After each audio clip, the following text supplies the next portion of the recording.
laisse la parole, Madame Lopez. Oui, bonjour, je vais partager mon écran avec mon PowerPoint, si vous voulez bien. Allez-y.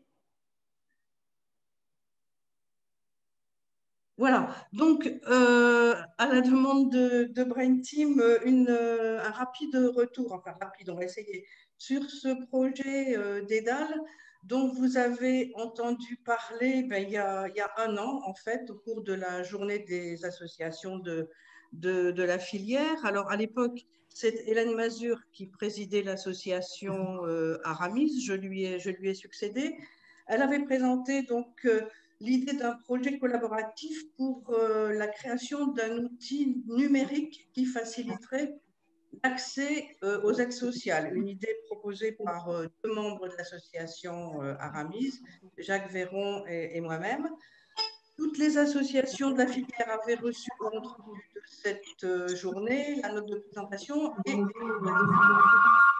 à s'intéresser à l'idée. À l'issue de cette journée, donc on était très contents parce que Brain Team a apporté son soutien à la construction de ce projet. Deux associations de la filière nous ont rejoints, Amadis avec Daniel Picot et Tanguy Moya Moya avec Hubert Delarocque. Était présente aussi lors de cette journée Lynn Valentino, qui est responsable recherche auprès des associations à la Fondation Maladies Rares. Lynn qui nous a incité à soumettre notre idée à la Fondation pour une sélection aux ateliers de co-design en e-santé. Et Anne-Sophie Iribaren, qui s'occupe de ces ateliers, nous a fortement soutenus dans la préparation de notre dossier.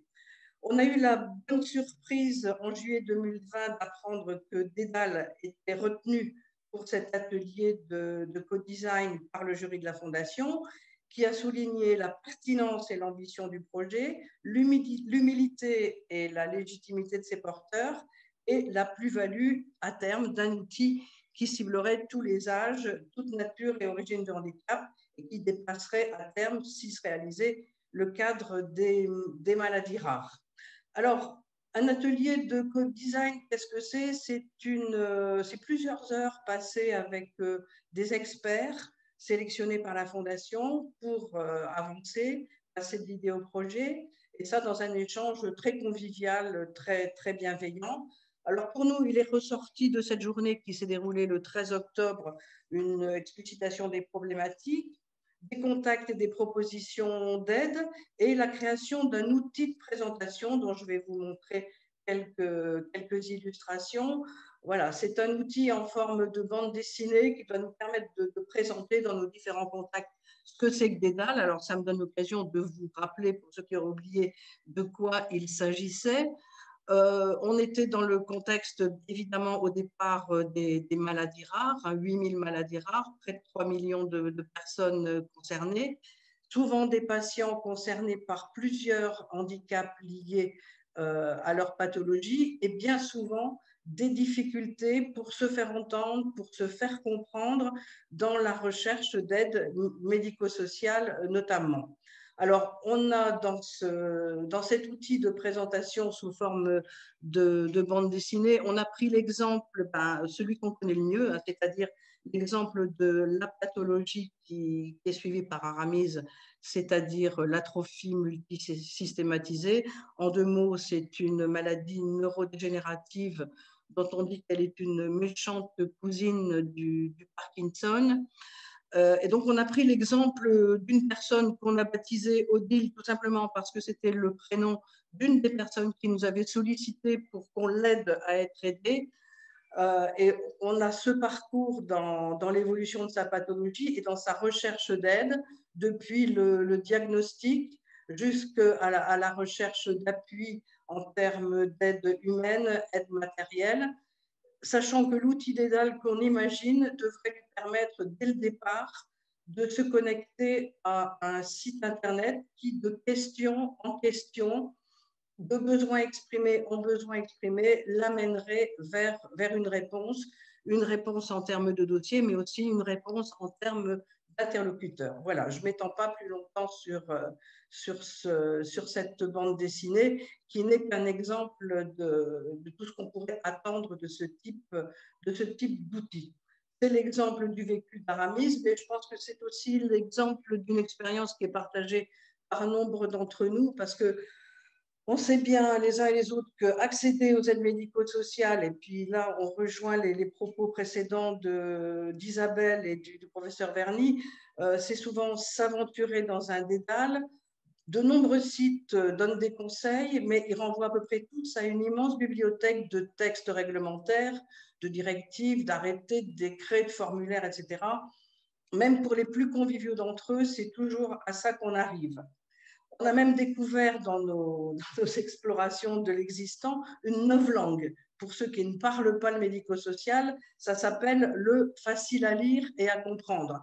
Et c'est une langue qui a été créée par la CNSA. Bien sûr, elle permet d'appréhender grosso modo les mécanismes dans leurs grandes lignes, mais au bout du compte, ça n'aide pas à constituer un dossier et à le faire avancer. On a aussi été confronté à cette difficulté-là quand on a essayé de recréer le site de notre association, Aramis. On aurait voulu faire mieux que tout ça, et ben on n'a pas réussi. On avait dans l'idée d'essayer de créer des parcours types dans lesquels les malades et les aidants auraient pu se retrouver.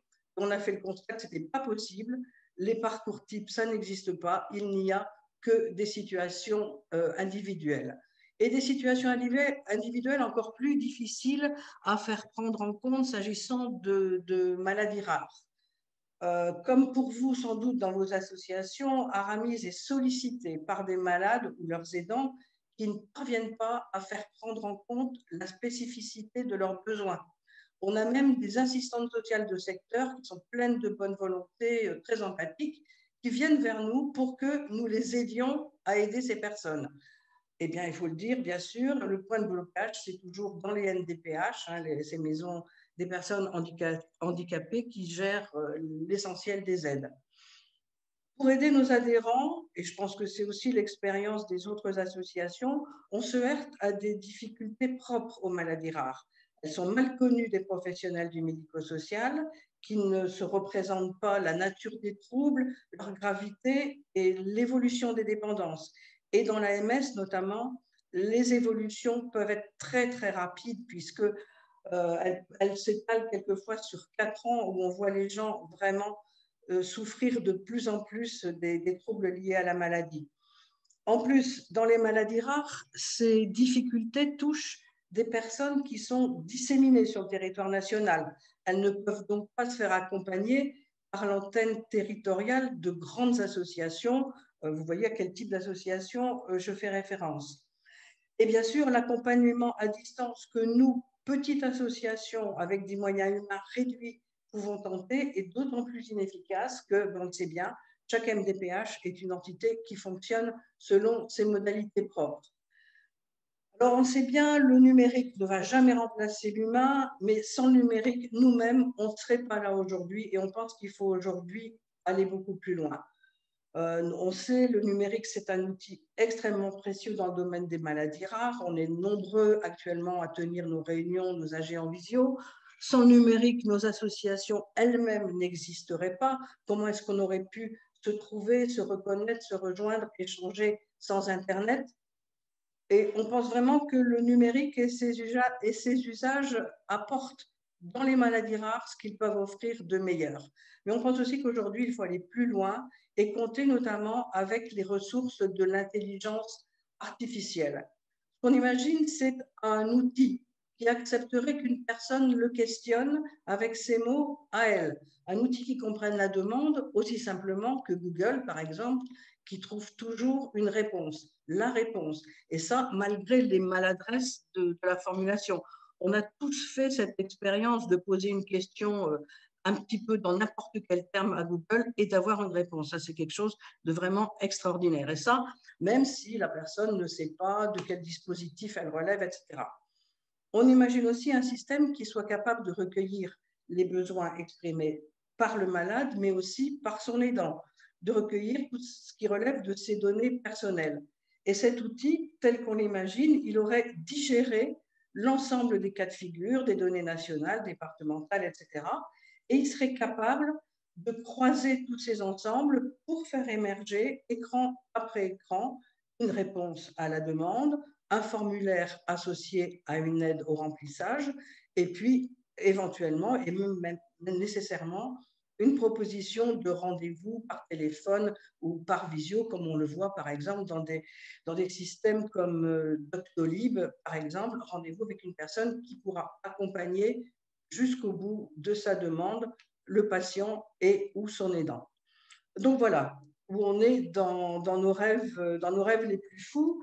Au-delà de ce rêve, depuis un an, on a essayé de faire un petit peu l'inventaire de ce qui existait dans l'univers du médico-social. Et on s'est bien rendu compte que le terrain où nous nous engagions était largement labouré et qu'on ne nous a pas attendu pour repérer ce genre de problème. On a vu par exemple le rapport Plus simple la vie, que certains d'entre vous connaissent peut-être, un rapport qui a été réalisé par Adrien Taquet et Jean-François Serre, qui est vraiment intéressant parce que tous les exemples qu'il donne, on s'y retrouve à chaque page.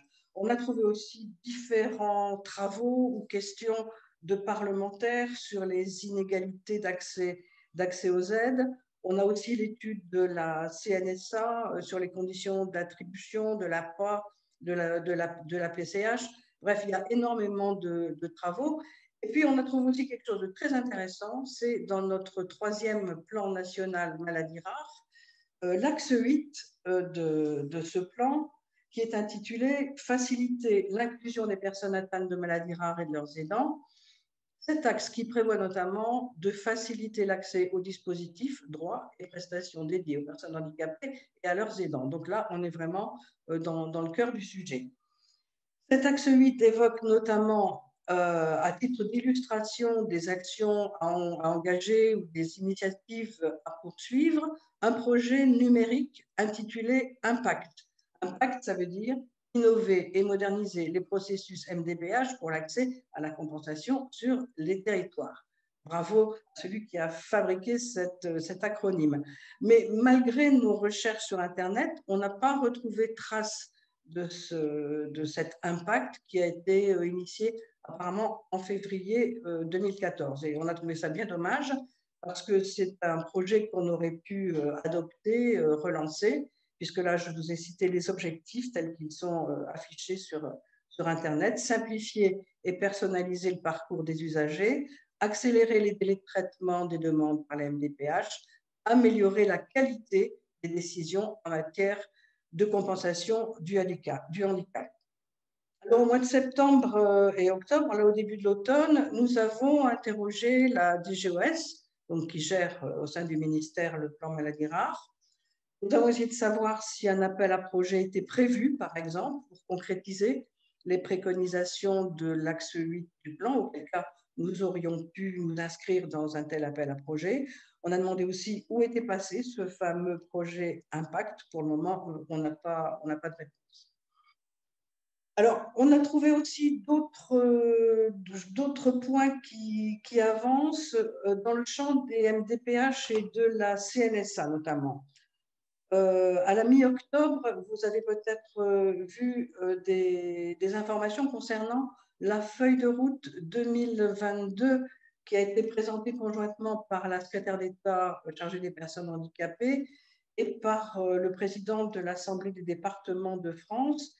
Cette feuille de route intitulée « Faciliter la vie quotidienne des personnes handicapées », c'est 18 propositions, 18 projets qui se fondent notamment sur le déploiement d'un système d'information harmonisé entre toutes les MDPH. Et bien évidemment, au regard de notre projet, ce serait bien sûr un préalable, sachant que ce travail est piloté par la CNSA avec l'appui de l'Agence du numérique en santé. Alors, l'Agence du numérique en santé, c'est encore quelque chose que nos recherches nous ont permis de découvrir.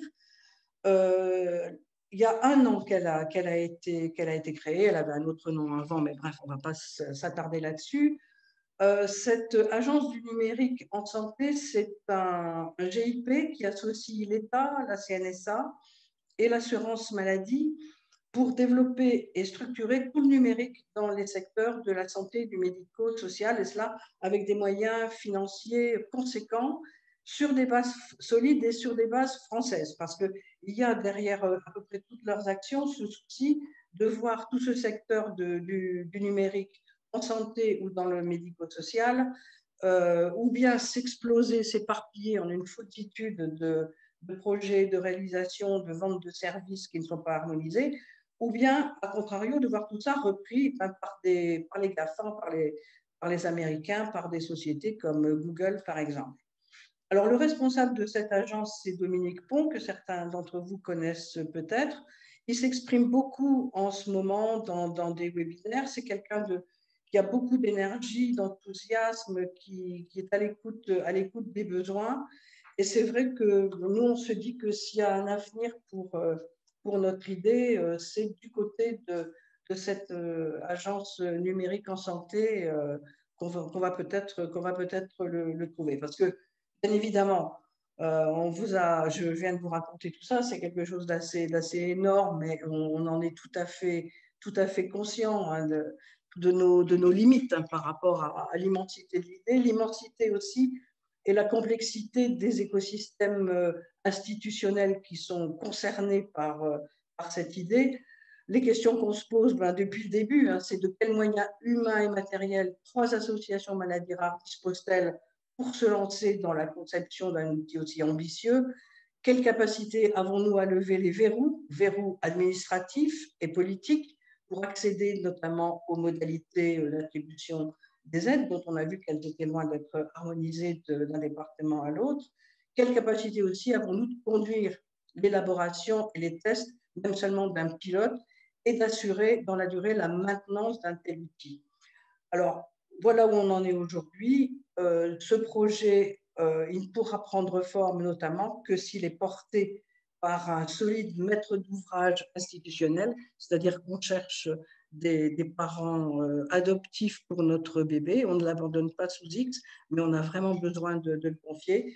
Et puis, bien sûr, il pourra prendre forme si d'autres associations, bien sûr, nous rejoignent pour y participer de façon active. Voilà, merci de m'avoir écouté. Je suis à votre disposition. Moi, je vais vous poser une question. Quand vous dites qu'en septembre-octobre, vous avez porté à la DGOS le projet, vous êtes passé par quel tuyau, si je puis dire? Alors, j'ai envoyé des courriers à Anne-Sophie Lapointe après en avoir avisé les chargés de mission de Brain Team pour leur demander si elles n'y voyaient pas d'inconvénients. Voilà. Madame Alévaès nous avait écrit à Sophie et à moi-même. Je lui avais répondu que nous pouvions contacter Anne-Sophie à ce sujet des questions qu'elle avait, sauf si elle la connaissait, qu'elle souhaitait la contacter directement pour demander un contact à la direction qui gérait ce projet Impact. Elle a donc contacté finalement Anne-Sophie directement qui, si je ne me trompe pas, vous a répondu la même chose que moi, c'est-à-dire qu'il n'y avait pas d'appel à projet sur l'axe 8 et qu'elle n'avait pas de contact dans cette direction.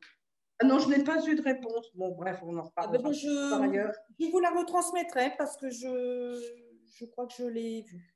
Ouais. Le problème, vous avez bien parfaitement identifié, hein, le nœud du problème, c'est la MDPH. Le problème de la MDPH, c'est qu'il n'y a pas de hiérarchie et que le point d'entrée quand même le plus pertinent, c'est la CNSA. Pourquoi? Parce que indirectement, c'est les payeurs. Et même s'ils ne sont pas en rôle autoritaire, 80% de ce qui arrive dans les MDPH comme moyen provient de la CNSA. Donc, quand la CNSA parle, les MDPH écoutent parce qu'ils savent que c'est de là d'où vient l'essentiel de leur financement. Mais c'est très compliqué d'intervenir auprès d'eux. Il faut effectivement avoir une certaine visibilité. Je pense que les associations, à part si c'est l'Alliance Maladies Rares qui en fait son étendard, c'est peut-être pas suffisant. Je pense qu'une filière maladies rares toute seule, c'est probablement pas aussi la masse critique pour être entendue. La question qui pourrait se poser, c'est la mission interfilière médico-sociale pourrait peut-être essayer, de par le nombre de filières impliquées, le nombre de centres, le nombre d'associations qu'il y a derrière, de faire suffisamment poids pour essayer d'être entendu au niveau de la CNSA pour faire un lien sur les MDPH.